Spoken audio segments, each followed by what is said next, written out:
இப்போ வெற்றிக்கு ரொம்ப ரொம்ப ஒத்துக்காத ஒரு அலர்ஜியான ஒரு விஷயம் இருக்கு. அந்த விஷயம் இருந்துச்சுன்னா வெற்றியை நம்ம ரீச் பண்ணவே முடியாது. அது அலர்ஜி ஆயிடும். உன் இளமையை குறித்து ஒருவனும் அசட்டை பண்ணாதபடிக்கு நடத்துங்கள், ஜாக்கிரதையாயிரும்.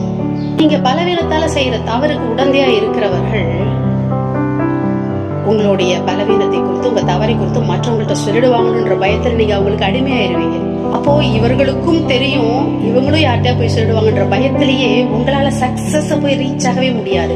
ஒரு அடிமைத்தனம் தான் இருக்குமே தவிர அதைரியமான ஒரு காரியம் உங்களால செய்ய முடியாது, முன்னேற முடியாது. அவங்களுக்கு இருக்கிற பலவீனத்தை தெரிந்தவர்கள் உங்களை ஆள ஆரம்பித்து விடுவார்கள். எல்லா விஷயத்திலும் உங்களுக்கு நீங்க பயப்படணும். அது நிச்சயமாக வெற்றிக்கு உகந்தது அல்ல.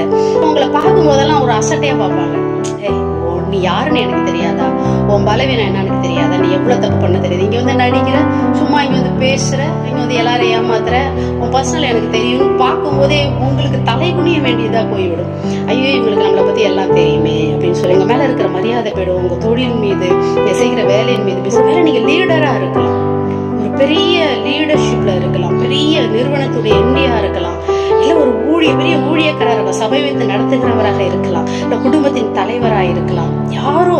ஆனா நீங்க தவறு செய்து உங்க பலவீனத்தால மாட்டிக்கொண்டீர்கள் என்றாலோ, இல்ல உங்க தவறு ஒருவருக்கு தெரிந்து விட்டது, நீங்க பலவீனத்துல யார் கூட தவறு செய்தீங்களோ அவங்களே தான் உங்களுக்கு பேக் ஸ்டாப் பண்ணுவாங்க, அவங்கதான் உங்க பின்னாடி இருந்து கூப்பிடுவாங்க. சோ அவங்க பயந்து பயந்து வாழணும். அது நமக்கு தேவையில்லைல்ல.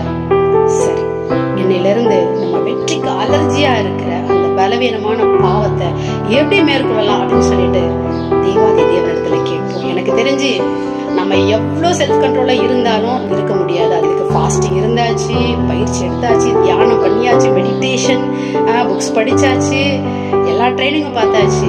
எனக்கு ஒன்னே ஒண்ணு கடைசியா தெரிய வந்துச்சு, தேவாதி தேவன் நம்முடைய பலவீனங்களில் நமக்கு உதவி செய்கிற, நம்மளை அருவருக்காம இருக்கிற தேவாதி தேவன் வைப்பா, இந்த பலவீனத்திலிருந்து வெளியே வர முடியலப்பா, வெற்றிக்கு சக்சஸ்க்கு ரொம்ப தடையா இருக்குப்பா, இதுல நான் வரணும்ப்பா, வெளியில என்னை உயர்த்தணும்னா முதல்ல இதை எடுத்து கொடுங்கப்பா அப்படின்னு சொன்னீங்கன்னா சந்தோஷமா அவரு அந்த பலவீனத்தில இருந்து, அந்த தவறுகளிலிருந்து உங்களை காப்பாற்றி உங்களை ஒருவரும் அசட்டை பண்ணாதபடிக்கு, நீங்கள் யாருக்கும் அடிமைகள் ஆகாதபடிக்கு, உங்கள் வெற்றிக்கு எதுவுமே தடையா இருக்காதபடிக்கு தேவன் உங்களை பாதுகாத்து கொண்டு உங்கள் பலவீனங்களிலிருந்து வெளியே வர உதவி செய்வார். இனி ரொம்ப ஜாக்கிரதையா இருங்க. உங்க முன்னேற்றத்துக்கு வெற்றிக்கும் மிகப்பெரிய தடை உங்க பலவீனமாகிய பாவமாயிருக்கும். அந்த அலர்ஜிய தொற்றாதீங்க. அதை நீங்க தொட்டுட்டீங்கன்னா நீங்க அலர்ஜி உங்களுக்கு வந்துடும். அந்த அலர்ஜி உங்களை எதுவுமே செய்ய விடாது. ஹல்லேலூயா. இயேசு நாமத்தினாலே நீங்கள் எல்லா பலவீனங்களிலிருந்து விடுதலையாகி வெற்றியை நோக்கி முன்னேற வாழ்த்துகிறேன். God bless you. Thank you.